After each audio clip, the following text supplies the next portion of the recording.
Hello everybody. मैं हूं अक्षरा।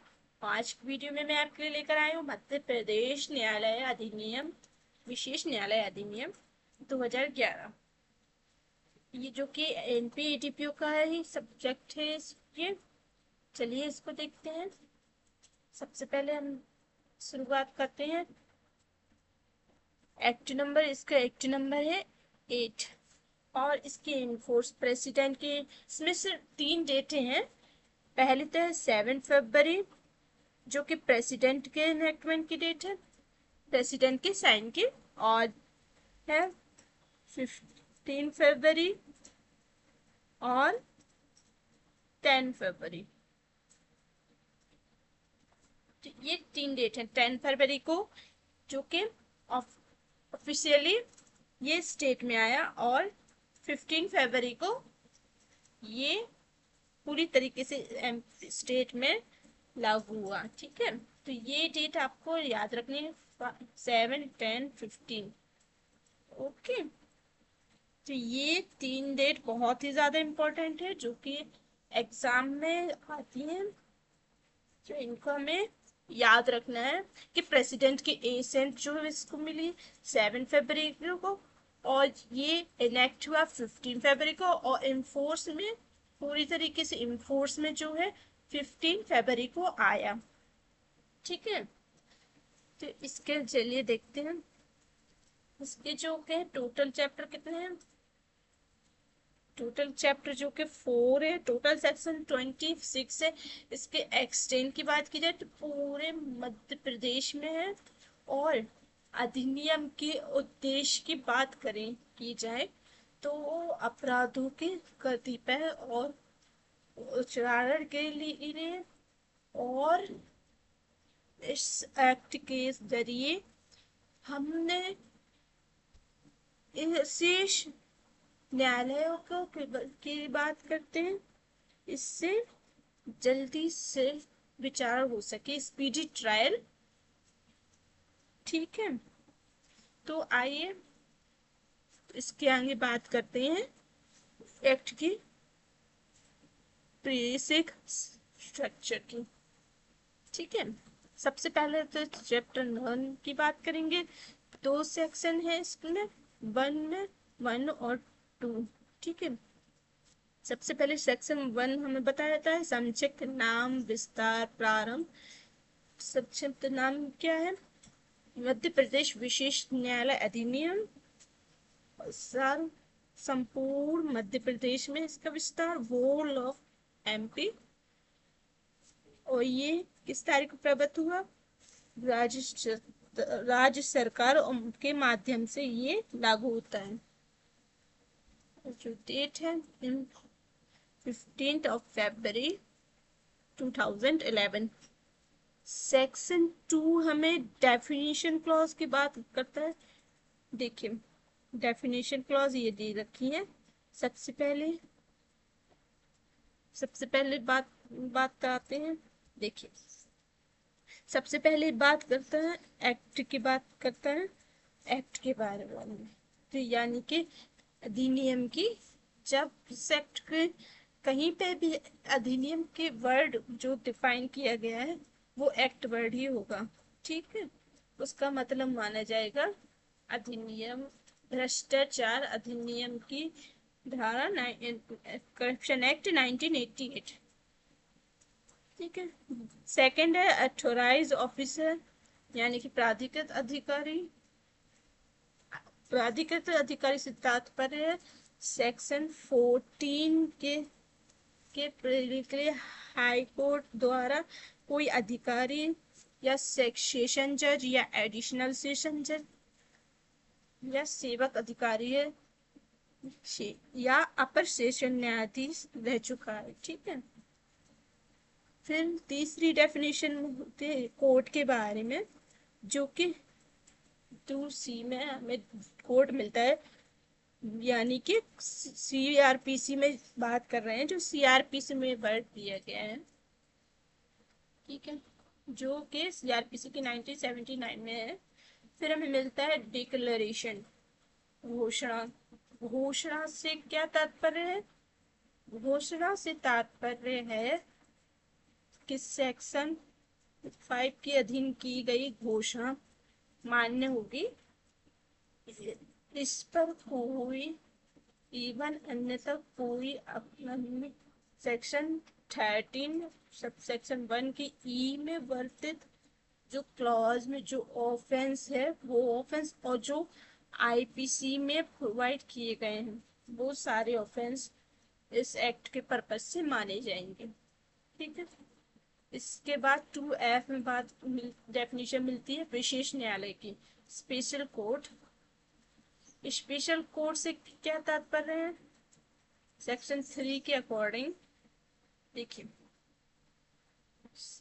तो ये हमारा जो डेफिनेशन क्लॉज हो सकता है, ये डेफिनेशन क्लॉज आपका पूरा होता है। चलिए इसके आगे हम चैप्टर 2 के तरफ भी बढ़ते हैं। चैप्टर 2 क्या बात कर रहा है? Establish of special court. ठीक है, विशेष न्यायालयों की स्थापना। चैप्टर 3 से लेकर सेक्शन 12 तक प्रोवाइड करता है। Chapter number 2 establishment of special court.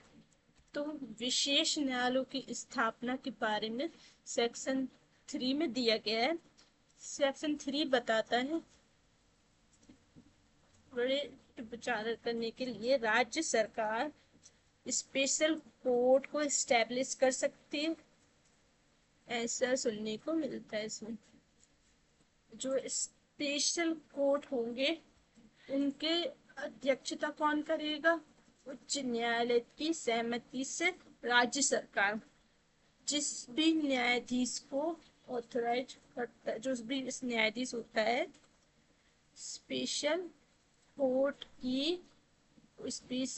Court की अध्यक्षता करेगा और उसके साथ साथ उसने कौन कौन सी बात करें, न्यायाधीश होंगे उनकी क्वालिफिकेशन क्या होंगी, न्यायाधीशों की क्वालिफिकेशन।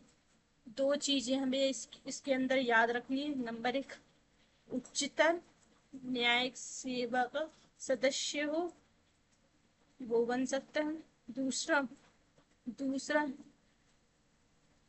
दूसरा राज्य में सत्र और अपर सत्र न्यायाधीश में कार्य कर रहा हो, ऐसा व्यक्ति ही इस एक्ट के पर्पज से विशेष न्यायालय के रूप में स्टैब्लिश किया जा सकता है, इसके अंतर्गत न्यायालय के रूप में कार्य कर सकते हैं, ऐसा मैं बताती हूँ।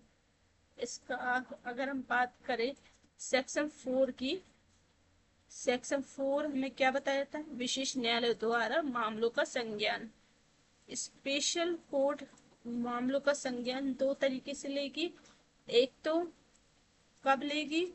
मामलों को का संज्ञान लेगा और दूसरा विचार करेगा। सेक्शन 10 के अंतर्गत ट्रांसफर किए जाते हैं जो। सेक्शन 5 हमें इसके आगे हमें बताता है कि इस अधिनियम के अधीन विचारित किए जाने वाले मामलों की घोषणा। इस एक्ट के अकॉर्डिंग जो मामले विचारित किए जाएंगे उनके मामले में सेंट्रल गवर्नमेंट जो स्टेट गवर्नमेंट नोटिफिकेशन के माध्यम से घोषित करेगी कि किन किन मामलों की इस एक्ट के पर्पज से इस एक्ट के द्वारा स्पेशल कोर्ट बनाएगा, उनके द्वारा ट्रायल की जाएगी। राज्य सरकार प्रत्येक मामले में अपने आशय की घोषणा करेगी और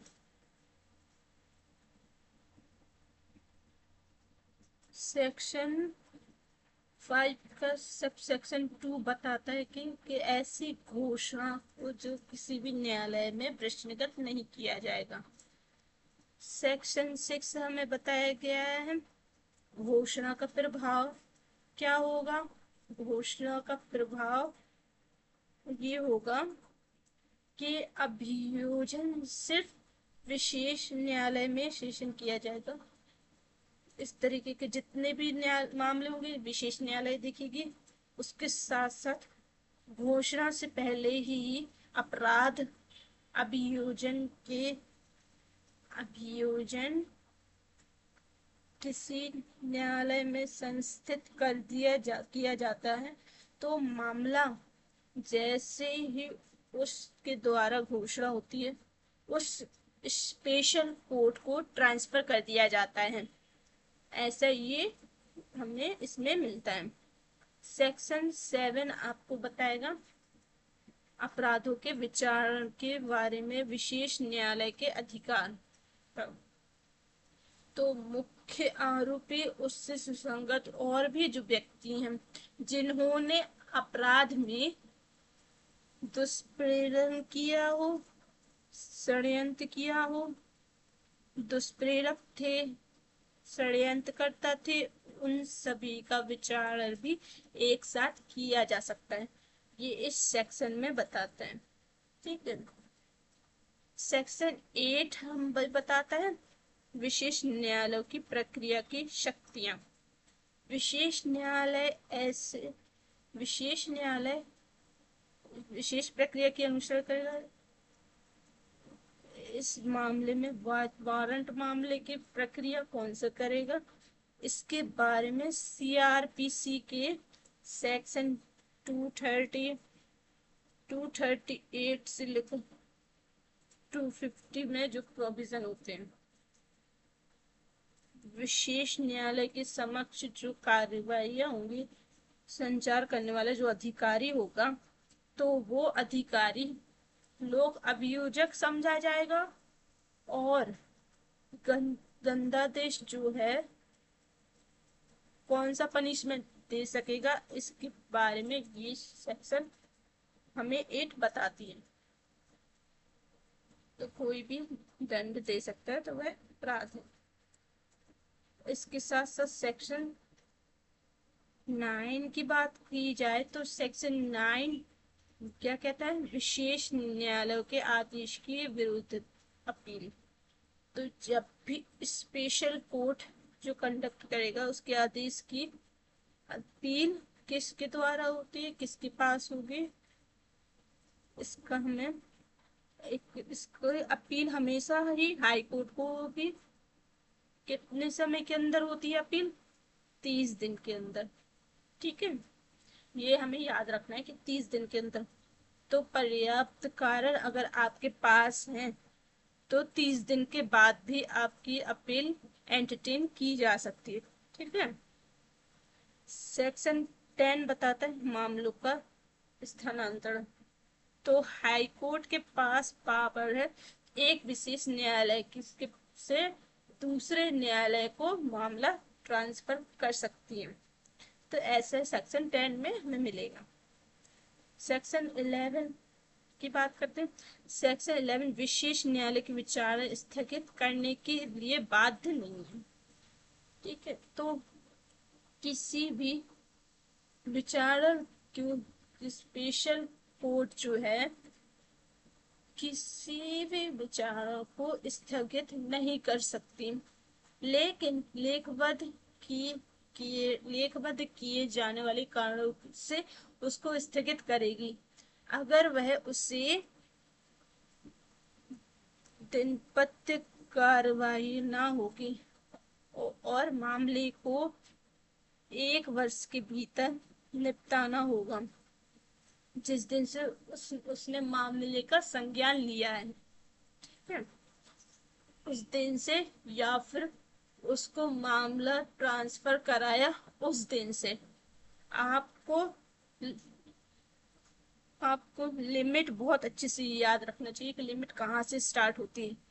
तो फिर जब भी कोई एक्ट में जब भी कोई लिमिट बताई जाती है यह तो लिमिट तो तब तक पूरी नहीं मानी जाती जब तक आपको ये यदि पता नहीं है कि ये कब से स्टार्ट हुई है। तो इसमें 2 चीजें हैं जो आपको याद रखनी है। पहली चीज किस दिन से स्टार्ट होगी, उस दिन से मामले को संस्थित किया गया है। या फिर हम मामला आपका ट्रांसफर हो रहा है, या ट्रांसफर से मामले के 1 ईयर के अंदर अंदर आपको मामले को बताना चाहिए, निपटा देना चाहिए। सेक्शन 12 अपने पूर्ववर्ती द्वारा लिखित साक्ष्य पर कार्य कर सकेगा। तो ये एक न्यायाधीश ने उस पर्टिकुलर मामले को कोई एविडेंस को कलेक्ट किया, बाद में उसका ट्रांसफर किया दूसरे न्यायाधीश, तो दूसरा न्यायाधीश है, तो न्यायाधीश भी उस पूर्ववर्ती न्यायाधीश द्वारा किए गए कार्रवाई के आधार पर, दिए गए एविडेंस के आधार पर जजमेंट दे सकता है। ऐसा ये सेक्शन 12 कहते हैं। ठीक है, सेक्शन 13 नया चैप्टर स्टार्ट होता है, चैप्टर नंबर 3, जो संपत्ति की जब्ती की बात करता है, कॉन्स्पिरेशन ऑफ प्रॉपर्टी। सेक्शन 13 से लेकर 19 तक ये चैप्टर है। सेक्शन 13 सबसे पहले बताती हूँ, ये संपत्ति के अध्ययन के बारे में। जब कोई व्यक्ति, चाहे वह लोक सेवक हो या युग सेवक रह चुका है, कोई संपत्ति से अध्ययन कर या प्राप्त कर चुका है या प्राप्त करता है, तो राज्य सरकार उस संपत्ति को अधिग्रहण करने के लिए लोक अभियोजक को प्राधिकृत कर सके कि वो उस पर्टिकुलर ऑफिसर के सामने जो उसको अधिग्रहण करने के लिए पावर रखता है, उसके सामने एप्लीकेशन करें, एप्लीकेशन करके उस संपत्ति को अपने कब्जे में ले लें या उस संपत्ति का अधिग्रहण करें। इस संबंध में 2 एप्लीकेशन राज्य सरकार उसको बताएगी कि ऐसा अधिकार को ऑथराइज करने के लिए प्रोसिक्यूशन को बोलेगी। इसमें ऐसा होता है, भले ही जिस जिस न्यायालय में अपराध का संज्ञान किया हो या नहीं किया हो, इसका निर्धारण किया जा सकता है। ठीक है, आप बात करते हैं इम्प्लीकेशन करेगा वो प्रोसिक्यूट, तो उसे क्या क्या लिखना पड़ेगा।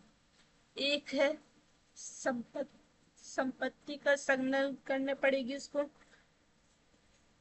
शपथ पत्र में अपराध के आधार भी आपको लिखना होंगे। इसके साथ साथ धन या संपत्ति का मूल्य भी लिखना पड़ेगा, जो भी अपराध के संबंध में जो उसके बारे में बोल रहे हैं, और उसके साथ साथ अन्य भी प्रविष्टियां देनी पड़ेंगी जो आवश्यक हैं। ऐसा हम इस 13 सेक्शन में बताते हैं। सेक्शन 14 इसके आगे की बात करते हैं।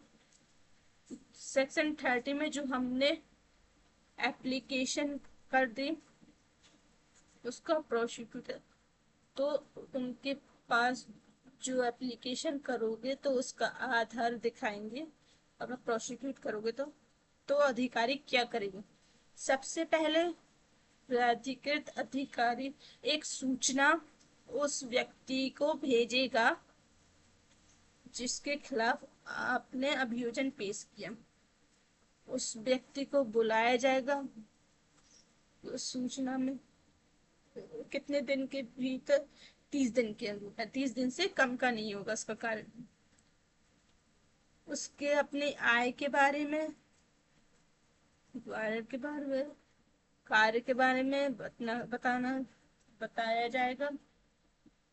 धनराशि, संपत्ति दोनों, उसके कारण सारे बताए जाएंगे। वो कारण बताओ, नोटिस जारी करने के बाद जो व्यक्ति आएगा उस अपने कारण प्रस्तुत करेगा, ऐसा इस सेक्शन 14 में बताया गया है। इसके साथ साथ हमें एक चीज और मिलेगी, धन धन या संपत्ति दोनों या दोनों किसी अन्य व्यक्ति के पास उसके उस व्यक्ति ने किसी और को दे रखी है, तो उस व्यक्ति को नोटिस किया जाएगा, उससे भी सूचित किया जाएगा, उससे भी पूछा जाएगा कि भाई बताइए आप कि आपको संपत्ति कैसे क्या मिली, तो उसे अपनी जानकारी देना पड़ेगी। ऐसा हमें बताता है सेक्शन 14।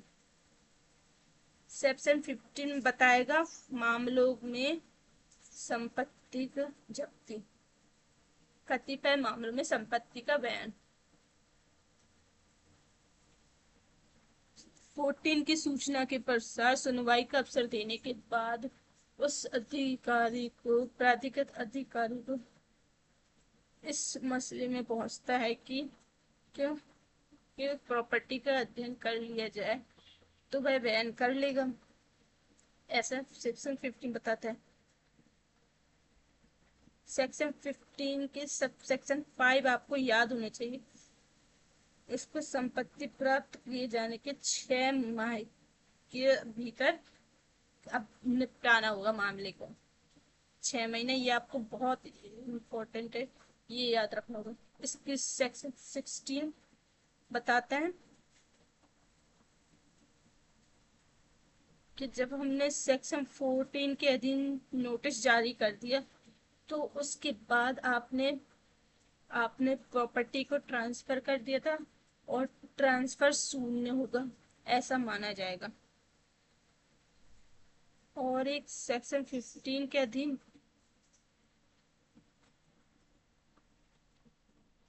सेक्शन 15 के अधीन ऑर्डर कर दिया था संपत्ति का अध्ययन करने का, ऐसा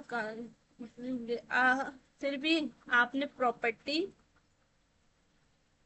ट्रांसफर की, तो तो आपका जो ट्रांसफर अवैध और शून्य माना जाएगा, ठीक है। सेक्शन 17 हमें अपील के बारे में बताता है। अपील के संबंध में 3 चीजें हमें याद रखनी चाहिए। सबसे पहले तो अपील किस कोर्ट में होगी, दूसरा दूसरा अपील की परिसीमा क्या है, 13 डेज के अंदर जिस दिन ऑर्डर होता है उस दिनांक से।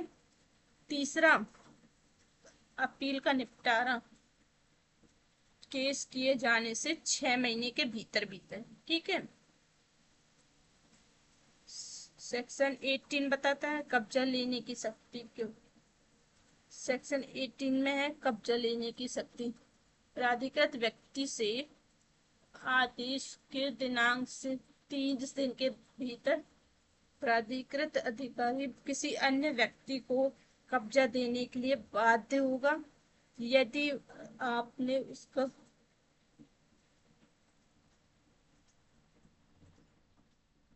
यदि वो उसका पालन नहीं करता है, उस 30 दिन के अंदर कब्जे में लिए रहता है, तो बल का प्रयोग करके प्राधिकारी अधिकारी उस संपत्ति को कब्जे में ले सकेगा। प्राधिकृत अधिकारी उस मामले में सहायता भी ले सकता है, ठीक है। सेक्शन 19 हम बताता है धन या संपत्ति की वापसी। जब प्रॉपर्टी कब्जे में ली थी, अभिव्यक्त की थी, तो वो प्रॉपर्टी के संबंध में उस व्यक्ति को दोष मुक्त कर दिया जाता है। दोष मुक्त कर दिया गया तो धन तो संपत्ति वापस आपको करनी पड़ेगी, वापस कर दी जाएगी गवर्नमेंट को, तो ऐसा सेक्शन 90 में हमें मिलेगा। और यदि संपत्ति वापस नहीं की तो 5% ब्याज सहित बाजार के मूल्य में उसको दिलवाई जाएगी, ठीक है।